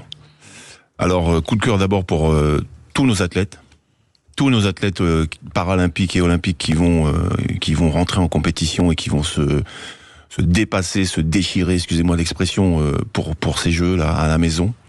Moi, je leur donne toute ma force, toute mon énergie, toute mon envie, toute ma passion. Parce que je suis un passionné de sport et les Jeux Olympiques c'est vraiment pour moi le moment où je peux regarder tous les sports parce que il y a des mises en lumière exceptionnelles sur des disciplines qu'on ne voit pratiquement jamais et qui nous procurent des émotions. Moi ça me fait chialer presque tellement c'est beau. Et donc moi je veux leur filer toute mon énergie. Je pense que mes copines sont aussi dans cet état-là. On veut filer toute notre énergie à notre équipe de France, à notre belle équipe de France, à nos belles équipes de France. Est-ce que juste, je fais une parenthèse, oui. Daniel, est-ce que de disputer les jeux à la maison, ça n'est jamais arrivé, de l'ère moderne. En tout cas. Pour nous, en tout cas, de tous ceux qui sont autour de cette table. Ouais. C'est un avantage, un stress supplémentaire personnellement, j'ai pas fait les jeux, j'ai fait les championnats d'Europe en salle à Paris. Mais vous imaginez pas la puissance que ça procure. C'est exceptionnel. Cathy, j'imagine, quand elle fait les tournois de Paris, justement à Paris devant son public, qui est le plus grand slam mondial, ça vous décuple vos forces. Marion, je pense qu'elle a dû faire des compétitions, peut-être style Tour de France ou quelque chose comme ça, non, féminin, non? Oui. Voilà. Ouais. Donc, c'est même plus le 12e homme ou le 13e homme, c'est le je sais pas combien de homme. C'est exceptionnel comme truc. Non, je pense que ça va être un vrai booster. Et en plus, je crois que dans toutes les équipes, on a quand même travaillé sur le psy avec les psys pour accompagner les athlètes justement sur cette ferveur qui va se produire et ne pas tomber dans l'excès inverse et de se retrouver capoté dans le néant, mais plutôt de se servir de ça, de surfer sur la bonne vague. Et dès les premiers, coups de pagaie, mais dès les premières compétitions, les premiers coups de sifflet qui vont être donnés, ça va tout de suite donner le ton à l'ensemble des autres athlètes. Et moi, je pense que ça va être un vrai booster. Ouais. Vraiment. Oui. C'est vrai que ça donne envie. On voyait également qu'ils ont prévu au COJO des chauffeurs d'ambiance pour tous les stades, des volontaires qui seront dédiés pour justement encourager les Bleus, faire des banderoles, Alors, etc. C'est marrant parce que Cathy, C'est volontaire, hein. Oui, Cathy, ça me fait penser à un truc. Tu sais qu'au Club France, il y a une jauge à 25 000 places. Alors que là-bas, à la compète de judo, il y aura que 7 000 places. Ils ont qu'à inverser. Bah oui. Ils ont fait le judo. C'est juste à côté. Hein. Donc, coup de cœur pour les athlètes français. Ouais, gros coup de cœur. Et puis, mon deuxième coup de cœur sera un peu plus personnel. Ce sera pour tous les athlètes olympiques venus des Outre-mer. Et la France en compte énormément. J'en fais partie. Et voilà, donc je sais que ça représente beaucoup pour nous en tant que originaire des Outre-mer. Et ça représente aussi notre attachement au pays. Au pays, ouais. On sent l'émotion derrière tout ça. C'est vrai que c'est quand même un grand rendez-vous et on a fait beaucoup de JO bashing. On en a entendu beaucoup parler. On entend beaucoup parler de Paris, c'est compliqué. Voilà, les Parisiens, ils sont agacés. On les comprend. Il y a les grilles, etc. Mais je pense qu'à partir du moment où la cérémonie d'ouverture va donner le go, on va se retrouver effectivement sur une magie olympique que peu de gens connaissent ou ont vécu. Et à travers ça, on espère vivre une parenthèse, pas enchantée, mais après tout, pourquoi pas. Pourquoi pas. Allez, on va continuer de parler des JO avec nos vraies voix ce soir, Ergun Topaslan, et nos sportifs, nos champions, Marion Cligné, Cathy Fleury, Daniel Sangouma. On va se retrouver juste après ça et on va ouvrir le débat autour du foot. Est-ce que sa place est vraiment aux JO? C'est une question comme une autre, mais en tous les cas, c'est Michel Platini qui nous l'a servi sur un plateau. À tout de suite. Sud Radio. Parlons vrai. Sud Radio. Parlons vrai. Évitez de grignoter. Les vraies voix Sud Radio. 17h, 19h. Christine Bouillot. Les vraies voix des JO jusqu'à 19h ce soir en compagnie de Daniel Sangouma, Cathy Fleury, Marion Cligné, Ergun Topaslan également qui est avec nous ce soir et Antoine Mazer, notre journaliste à Sud Radio. On ouvre notre deuxième débat qui a été posé sur la table, si je peux m'exprimer ainsi, par Michel Platini. Il s'exprimait hier dans les colonnes de Midi Libre chez nos confrères de la PQR. Il dit tout simplement le foot n'a pas sa place au JO. Est-ce que vous êtes d'accord ou pas avec ça, puisque c'est l'ancien capitaine de l'équipe de France de football. Il dit, alors je vais reprendre l'article exactement parce que je veux pas dire de bêtises, si je le retrouve. Il dit qu'en fait le football n'est là et n'est présent que parce que ça remplit des stades et donc ça n'a pas d'intérêt d'avoir une équipe A, B ou C puisque les clubs et les fédérations se sont mises d'accord pour ne pas envoyer leurs meilleurs joueurs. Voilà, j'ai retrouvé mon article. Il me dit, je ne m'intéresse pas au tournoi olympique. Le football n'est pas un sport olympique. Je connais les tenants et les aboutissants de toutes les discussions depuis 20 ans sur la présence du foot au JO. On fait venir le foot parce que ça remplit le stade. Le football qui fait le plus de spectateurs, c'est tout. La FIFA n'a jamais voulu que les meilleurs joueurs viennent. On a droit à une équipe B, C ou D. Ça n'a aucun intérêt. En même temps, j'ai envie de vous dire, c'est quand même le sport number one au monde. Est-ce qu'effectivement, on doit exclure? Pendant longtemps, ça ne l'était pas. C'est rentré effectivement dans les tablettes olympiques. C'était aux Jeux de Los Angeles, si je ne m'abuse. C'était dans ces eaux-là. 84. Tout à voilà, fait. exactement. La France avait gagné d'ailleurs. Et la France avait gagné. Donc là, ça ne nous posait pas de problème. Donc c'était une médaille d'or de plus. Bon, on va faire un petit tour de table autour de Antoine Mazer. Tiens, qu'est-ce que vous en pensez, mon cher ami, vous qui êtes fan de sport, journaliste à Sud Radio? Non, c'est vrai que les clubs, comme il le dit très justement, ne jouent pas forcément le jeu. C'est vrai que pendant des mois, on a parlé, est-ce que Kylian Mbappé sera là? Est-ce qu'Antoine Griezmann pourrait aussi également faire partie? Parce qu'on a le droit à 3 joueurs de plus de 23 ans qui composent cette équipe, donc souvent des stars. On se rappelle notamment Neymar au jeu de Rio en 2016 qui avait remporté la médaille d'or. Ça avait donné des belles images, mais c'est vrai qu'aujourd'hui, on a l'impression que lorsqu'on voit des compétitions comme l'Euro qui sont organisées seulement la finale de l'Euro, même pas 2 semaines après le début des JO, donc impossible quasiment pour des joueurs de cumuler ces deux compétitions qui sont plus importantes, on va dire l'Euro que les JO pour un footballeur aujourd'hui. Mais c'est vrai que si d'un côté les meilleurs joueurs ne sont pas présents, c'est vrai que ça peut poser problème pour l'intérêt, mais ça reste quand même pour moi un tournoi, je pense, qui a une valeur surtout pour les jeunes de voir du football parce que c'est un sport qui est consommé tous les jours. Marion Cligné, fan de foot ou pas? Le foot à sa place, d'accord avec Michel Platini ou pas? Vous parlez de foot comme s'il y avait que un foot, c'était foot masculin. Moi, le foot féminin a vraiment fait ravage sur les terrains aux Jeux Olympiques quand Mia Hamm a marqué les premiers buts pour les États-Unis et qu'elles ont gagné. L'équipe féminine française a des chances aussi de remporter les médailles. Et juste une petite anecdote, il me semble que le poupée Barbie de toutes les joueuses de l'équipe américaine, c'était la poupée le plus vendue dans tous les temps des poupées Barbie. Et c'est vrai. Pendant les JO aux US. Le foot masculin, rien à cirer, ils sont surpayés. C'est de la drame quand ils se font une entorse au petit orteil sur le terrain et ils restent comme ça affalés pour laisser couler l'horloge. Bof, moi je suis d'accord qu'ils écartent les mecs, c'est pas paritaire pour les JO, mais je trouve que le foot féminin a largement sa place. Boum, je suis pas féministe, mais là, il fallait que... Ça c'est dit. Ergun. Non, je pense que Michel Platini a voulu faire passer un message. Et il se trompe un peu sur le diagnostic. En fait, si il est au courant, il sait très bien à quoi joue la FIFA pour éviter que les meilleurs joueurs viennent au tournoi. Je pense que le foot a besoin de sortir un peu de la main prise de la FIFA et de l'UEFA. Et toutes les initiatives qui le permettront de s'émanciper de ce statu quo lui feront du bien. Aujourd'hui, les sportifs eux-mêmes souffrent, où ces deux organisations les poussent à faire plus de 60 matchs à l'année.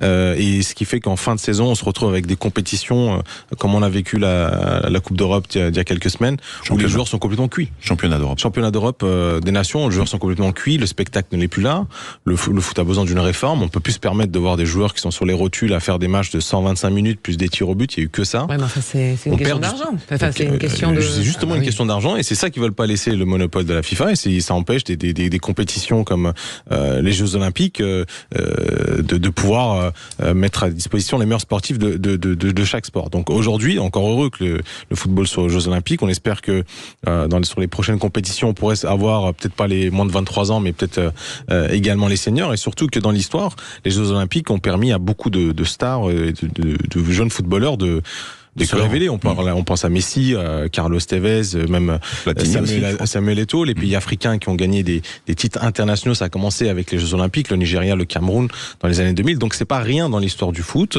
Après, je pense que Michel Platini a raison. Le foot a besoin d'une bonne grosse réforme pour sortir un peu de ce qu'il est devenu, c'est-à-dire une grosse industrie financière avant tout. La visibilité, ce que disait Marion Cligné sur les filles, en revanche, elle est quand même essentielle parce qu'il faut... Plus qu'essentielle. Aujourd'hui, on voit le football féminin qui se développe, mais encore qu'il y a énormément de retard avec le football masculin. Les championnats féminins se professionnalisent petit à petit dans les pays européens. On espère que ça va peut-être créer ce genre de dynamique dans d'autres régions. Mais bon, on va avoir beaucoup de disparités aussi entre les pays qui vont tirer le foot féminin et d'autres, avec des matchs avec des très gros scores, peut-être des gros écarts. Mais pour autant, c'est dans l'esprit olympique aussi de permettre aux jeunes sportifs d'autres pays de pouvoir porter dans des compétitions internationales et de se challenger sportivement.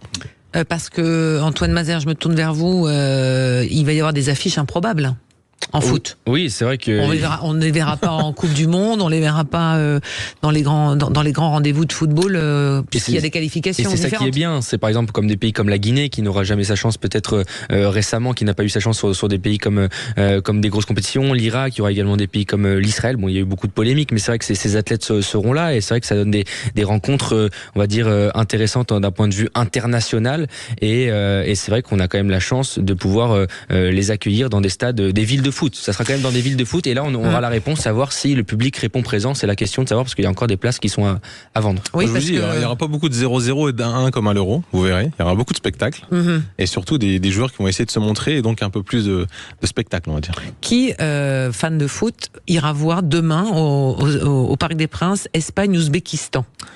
Moi je serais bien parti. Ouais. Ouais. Parce que très souvent les jeunes joueurs espagnols sont les futurs stars. D'ailleurs, vous verrez tout le temps des représentants des clubs de foot qui vont venir regarder ça avec un œil très très intéressant. Et surtout, on voit que dans l'Europe de l'Est, même dans l'Asie, le football est en train de prendre une nouvelle envergure. Et donc, il n'est pas improbable que dans l'équipe d'Ouzbékistan, on ait un ou deux talents qui puissent se démarquer et se montrer à cette occasion-là. Mais comme je dis encore une fois, vous verrez, il n'y aura pas de 0-0. Et c'est ce qui va faire. On va retrouver un peu le football champagne, comme on aimait l'avoir à une certaine époque.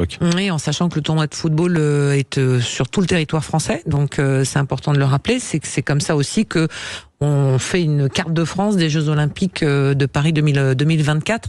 Cathy Fleury, on vous a pas entendu sur cet aspect-là. Est-ce que le football, alors qu'il soit masculin ou féminin, on s'intéresse surtout au masculin puisque c'est Michel Platini qui fait cette référence-là. Est-ce que véritablement c'est un sport qui a sa place à part entière dans l'esprit de l'olympisme? Moi, il y a Marion qui m'a fait un peu vaciller dans mes convictions en parlant de l'équipe féminine. Je te rejoins, Marion. Pour le reste, je suis totalement de l'avis de Michel Platini, Monsieur Platini, parce que pour moi, les JO, c'est la compétition suprême, et j'ai un peu, ma jauge, c'est me dire, si les JO ne sont pas la plus belle compétition, la compétition majeure du sport, je veux dire, quelque part, ce sport-là n'a pas figuré aux JO. Et hélas, on voit que...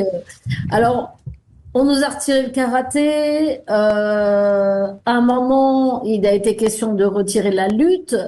Si c'est pour mettre des sports les jeunes aujourd'hui, ils rêvent pas d'être champions olympiques de football. Non, ils rêvent d'être vainqueurs de la Coupe du Monde.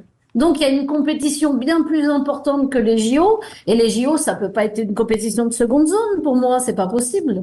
Voilà, en tout cas, j'en ai pas cette image. Donc, voilà. Mmh. Position. Ouais, c'est une position. Alors, on va faire une petite pause, si je ne m'abuse, et puis on va continuer ce débat avec vous quatre et avec Antoine Mazer également, Cathy Fleury, Marion Cligné, Daniel Sangouma et Ergun Topaslan. Et puis vous pouvez aussi, pourquoi pas, nous appeler. Je rappelle que le standard est ouvert. 0826 300 300 pour nous parler de cette place du football dans les Jeux après la petite phrase de Michel Platini. Voilà, il est en grande forme, Michel Platini. J'adore son interview. Il est vraiment une vraie voix aussi. Si vous pouvez venir ici, il serait ravi. On va l'inviter. On va l'inviter, tiens. Dans un instant, donc on se retrouve pour le dernier quart d'heure, la dernière ligne droite de l'émission. À tout de suite. Sud Radio. Parlons vrai. Parlons vrai. Sud Radio. Parlons vrai. Sud Radio. Parlons vrai.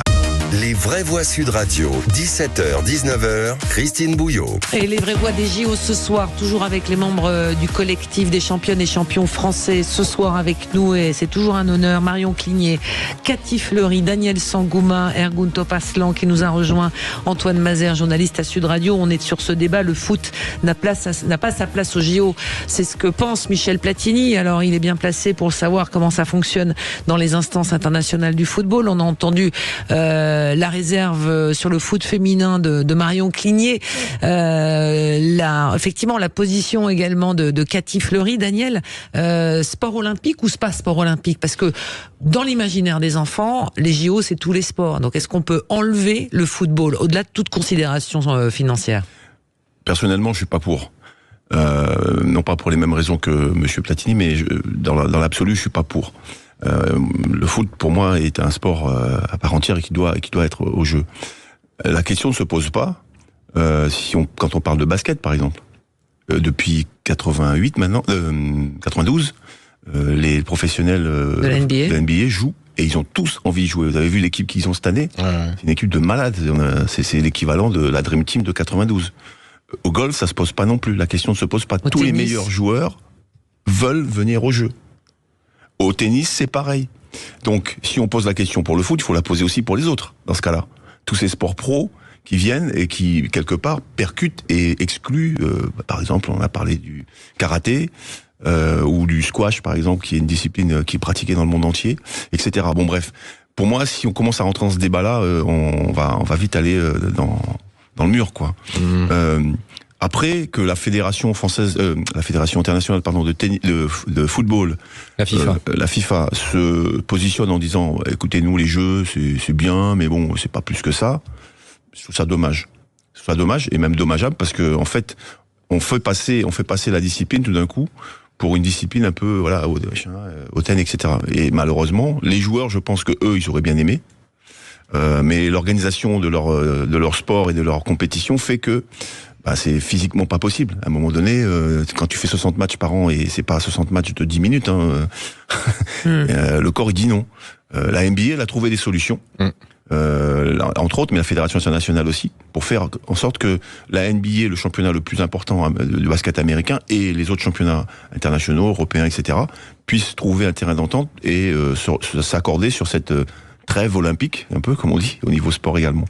Le championnat PGA de golf masculin-féminin, ils ont fait pareil. Ils ont fait en sorte de créer cette bulle exceptionnelle pour permettre à tous leurs athlètes, tous leurs meilleurs athlètes, d'y participer. Donc je pense qu'il y a des solutions. Après, il y a peut-être...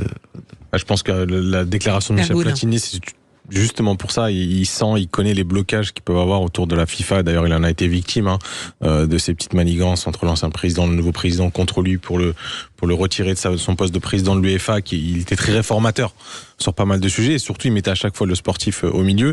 À mon avis, c'est en conscience qu'il tenait ce genre de propos, et il est vrai qu'aujourd'hui la position de la Fédération internationale du football pose beaucoup de problèmes, et je pense va aller à la perte de ce sport. Il y a eu un entraîneur, je crois, le sélectionneur uruguayen, qui a aussi fait une crise dans une conférence, Marcelo Bielsa, qui a dit le foot est en train de devenir dégueulasse, c'est en train de s'industrialiser, et c'est en train de devenir tout simplement dégueulasse, et on va perdre beaucoup de générations, et on commence à voir, pas chez nous encore parce que le nombre de licenciés est très important, mais un désintérêt vis-à-vis de ce sport d'un point de vue des jeunes générations. Donc si le foot ne décide pas de se réformer à un moment donné, ils vont payer les conséquences, et je pense que la FIFA, elle dessert énormément le foot. On a vu dernière compétition dans des stades climatisés, des trucs un peu ubuesques, on passe encore les critiques qu'ils peuvent avoir, mais il y a besoin de réforme. 90 minutes sur 60 matchs dans une saison, c'est pas humain. Il faut arrêter d'imposer ça à des jeunes de 21 ans qui vont se retrouver à des fins de carrière à 28, 29 ans si tout se passe bien pour eux. Donc réduire le temps des matchs, réduire le nombre de compétitions, réformer un peu tout ça,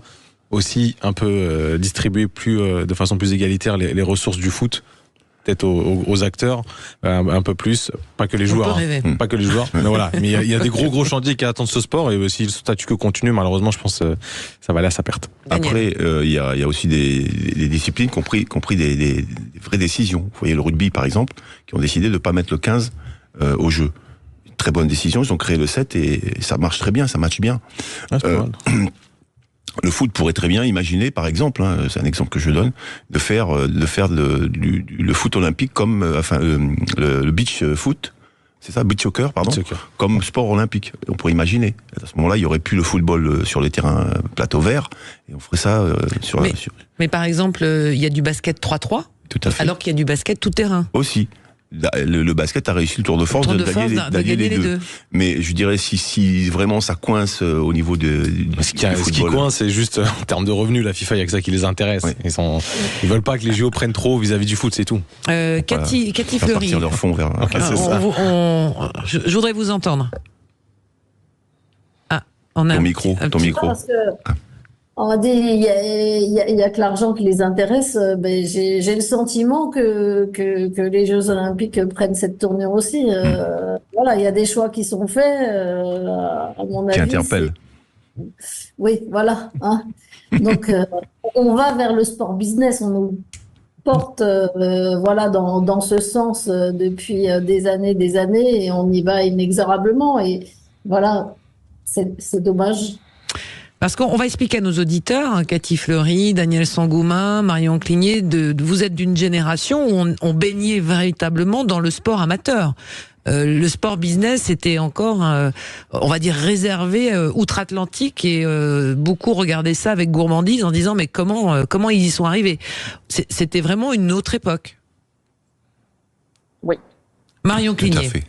Tout à fait. Oui. C'était une question de survie.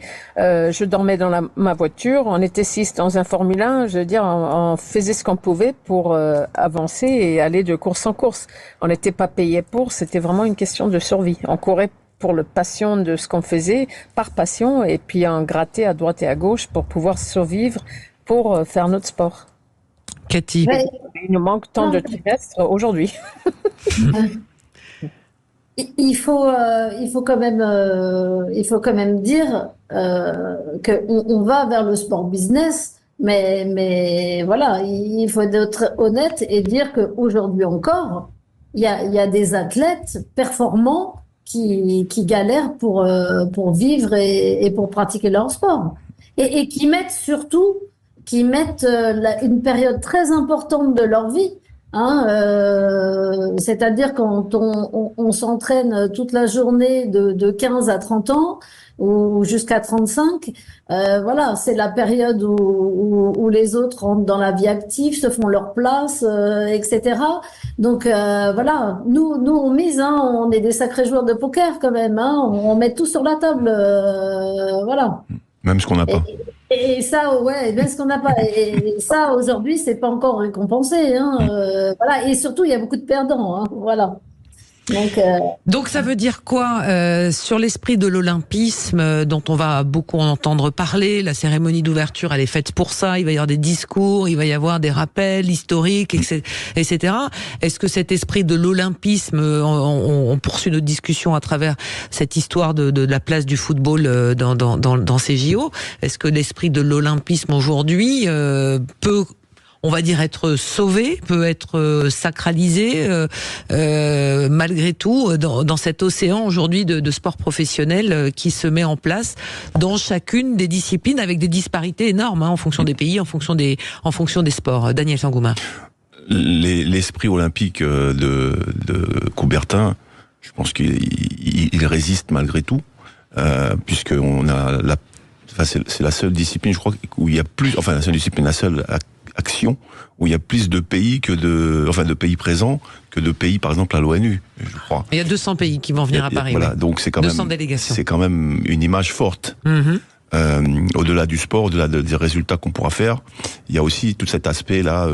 Moi, je suis aussi de ceux, comme disait Cathy et Marion, d'avant toutes ces réformes, etc. Et donc, on est un peu entre les deux moments. Et on a vécu ces galères, partir je ne sais où avec ses points. Là, il y a des lits en carton, donc c'est peut-être pas mieux maintenant. Il faut des économies. Ah si, j'ai vu les mecs sauter, faire des cabrioles sur le lit. Apparemment, il est super. Apparemment, il est impeccable, il est en carton. Voilà. Après ça, c'est pour des coups, j'imagine. C'est écologique, surtout. Ils ont une deuxième vie après. Aussi, ouais. Ça fait bizarre quand même.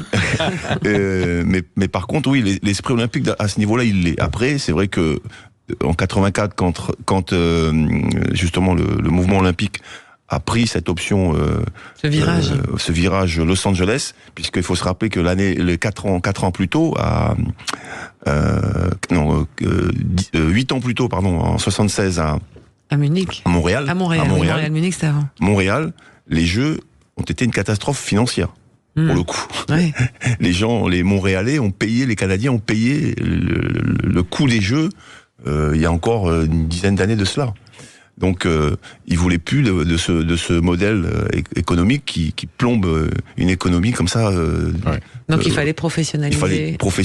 Trouver des moyens. Ouais. Donc, ils ont imaginé avec, à l'époque, McDo et je ne sais pas qui d'autre, tous les grands sponsors américains, ils ont réimaginé les Jeux Olympiques modernes d'une nouvelle fois. Et ça a eu plutôt bon effet. Mais par contre, voilà, il faut faire quand même, il faut mettre des garde-fous pour pas que ça parte dans tous les sens et que ce soit les jeux des partenaires privés, parce que là c'est compliqué après. Alors il nous reste 5 minutes parce que ce débat-là, le foot n'a pas sa place aux Jeux Olympiques, le football n'est pas un sport olympique. Quelle est la quintessence, quel est pour vous en tous les cas le sport olympique par excellence? C'est quoi? C'est la lutte, c'est la gym, c'est l'athlé, c'est le judo, c'est le cyclisme, le handball, enfin je sais pas, chacun Ergun, parce que là il n'y a pas de parti pris. Ouais, du coup moi ça serait plus l'haltérophilie et l'athlétisme, mais l'athlétisme en premier lieu. C'est vraiment les sports olympiques parce que ça. Et là, franchement, j'ai juste hâte de voir les courses sur la nouvelle, le nouveau terrain piste, du Stade de France. J'ai suivi le chantier de la piste. Ouais, j'ai adoré ça. Arracher la piste, justement parce qu'ils ont mis une nouvelle matière, ils ont changé la couleur. Violette. Ça va avoir un rendu super beau. Je pense que le Stade de France va être assez exceptionnel. Et voilà, on a tous en tête des remontées incroyables, des victoires incroyables et des médailles qui sont emportées. Les relais, etc. Donc non, c'est plutôt l'athlétisme comme ça, voilà, qui me vient à l'esprit quand on dit Jeux Olympiques. Et l'haltérophilie, voilà, je sais que là c'est un peu la Turquie est assez forte là-dedans, donc je suivais ça historiquement quand j'étais jeune. Soliman Oglou. C'est ça. Exactement. Bon, Daniel Sangouma, je ne demande pas, quel est le sport olympique par excellence? C'est quoi? Alors, il y a le sport olympique, moderne, des jeux modernes ou des jeux anciens? Aujourd'hui, c'est celui qui a... Parce que le CIO a un classement. D'accord. Et le premier sport qui arrive... En principe, tout le monde dit que c'est l'athlétisme. Non, c'est la gym. C'est la gym. Ah ouais. Et c'est quoi les critères? Je vous retrouverai ça. C'est quoi les critères? J'ai un doute. Parce que moi, on m'a toujours dit que c'était le 100 mètres, la finale du 100 mètres. C'est la plus chère. Voilà. C'est 10 secondes, mais c'est la plus chère. C'est la seconde la plus chère au monde. Cathy Fleury, pour terminer cette émission, mais le sport olympique par excellence pour vous. J'allais dire en dehors de vos précarés à chacun, parce qu'évidemment, chacun dit c'est bon, ma discipline. Non, mais bien sûr que l'athlétisme, avec ses nombreuses disciplines, attire beaucoup de spectateurs et est très plaisant à regarder. J'allais dire, excuse-moi, je veux pas vous vexer, mais c'est pas très compliqué, en fait. À comprendre, je veux dire, hein. Non, c'est pas très compliqué. C'est centimètres et chronomètre. Voilà. Voilà. Il n'y a pas d'arbitre. De temps en temps. Les règles sont simples. On peut se mettre devant la télé sans s'être cultivé à ce sport, à ces disciplines et comprendre facilement. Oui. Mais il faut quand même un sport historique quand même. On va pas terminer l'émission sans citer l'escrime. En plus, évidemment. Pourvoyeur de médailles aussi. Les fils de cap et d'épée, etc. L'escrime, c'est aussi un sport olympique, par excellence. Et Marion Cligné, en dehors du cyclisme? Écoute, moi, quand j'étais jeune, c'était Nadia Comaneci qui m'avait vraiment marqué, et je dirais, il y a le gym, il y a aussi l'athlète. C'est de voir John Benoit rentrer dans le stade de Los Angeles pour gagner le premier marathon féminin. Beaucoup ému et ces deux sports pour moi sont vraiment les précurseurs de l'olympisme. Est-ce que vous voulez que je vous mette tous d'accord? Les 10 sports qui ont récolté le plus de médailles olympiques à la France. C'est en premier l'escrime, largement. Escrime judo. Escrime judo. Ouais, c'est ça. 2. Judo. Cyclisme, Marion. Cyclisme, d'accord. Ouais. Juste devant le judo, l'athlétisme, l'équitation, la voile, le tir, l'haltérophilie, la natation et l'aviron, qui sont les principaux sports pour avoir de médailles. Et il n'y a pas de football. Ouais. Et le handball, on est arrivé depuis tellement peu longtemps qu'on n'a pas eu le temps encore de remplir la tablette. Mais après, il faut relativiser quand même, parce qu'il y a des sports en handball, on peut gagner qu'une médaille. C'est ça. En athlée, on peut en gagner 70. C'est vrai. Mais c'est pas pour autant qu'on en gagne 70. Non, très clairement. J'ai pas dit pour la France. Alors on prédit, les dernières estimations annoncent une 60aine de médailles pour l'équipe de France. Ça vous paraît crédible? Et un podium. Et un podium. Quelle équipe? Non. Oui. Sur 60 médailles pour la délégation française. Ça me paraît un peu beaucoup. C'est beaucoup. Ça serait exceptionnel. Sur combien en tout? Sur combien de compétitions, d'athlètes, de médailles à distribuer? Notre meilleur score avant les Jeux, avant ces Jeux-là, c'est 40 et quelques, non? Pékin 44. 44, c'est 44. Ça. Donc il faudrait faire un sacré gap. Mais, comme je vous disais tout à l'heure, l'engouement du public et ce que ça peut procurer, why not?